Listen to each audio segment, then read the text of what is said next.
आज हम आपके सामने एक ऐसी कहानी लेकर आए हैं जो सिर्फ एक इंसान की मजबूरी नहीं बल्कि गरीबी का वो सच है जिसे अक्सर हम नज़रअंदाज कर देते हैं।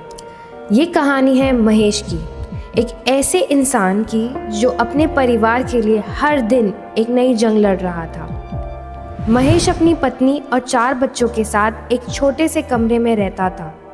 उसकी सबसे बड़ी बेटी अभी 10th क्लास में पढ़ती है। पत्नी घर घर जाकर काम करती थी और सिर्फ 4,000 रुपये महीने मिलते थे। महेश खुद आर्टिफिशियल माला बनाने का काम करता था, लेकिन टीबी होने के बाद उसकी तबीयत खराब रहती थी। उससे ज़्यादा काम नहीं हो पाता था। ऐसे में घर का खर्चा बढ़ गया और हालात इतने खराब हो गए कि वो किराए के रुपए तक नहीं चुका पा रहा था। मजबूरी ने उसे एक दिन वो काम करने पर मजबूर कर दिया जो वो बिल्कुल नहीं करना चाहता था।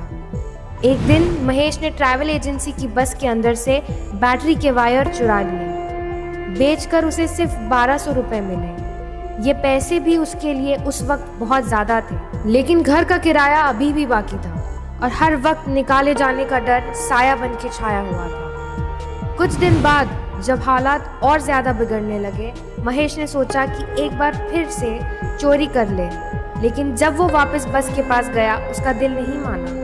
उसे लगा ये सही नहीं है और वो वापस लौटने लगा, लेकिन तब तक देर हो चुकी थी। ट्रैवल एजेंसी के लोगों ने उसे देख लिया और पहले भी वहाँ चोरी करने की वजह से उसे सीधा पुलिस के हवाले कर दिया।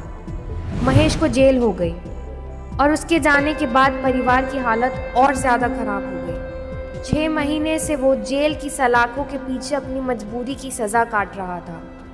तभी ग्लोबल केयर फाउंडेशन तक ये कहानी पहुँचाई गई। महेश जैसे हज़ारों लोगों की मदद करने के इरादे के साथ हमने तुरंत उसका 15,000 का बेल बॉन्ड भरकर उसे जेल से रिहा करवाया। लेकिन ये सिर्फ शुरुआत थी। महेश को एक चाय का छोटा सा बिजनेस शुरू करवा कर दिया गया ताकि वो खुद अपने पैरों पर खड़ा हो सके, इज्जत के साथ जी सके और अपने बच्चों को एक बेहतर ज़िंदगी दे सके। ग्लोबल केयर फाउंडेशन से जुड़कर महेश जैसे लोगों की ज़िंदगी बदलने और नई उम्मीदें देने में सहायता करें।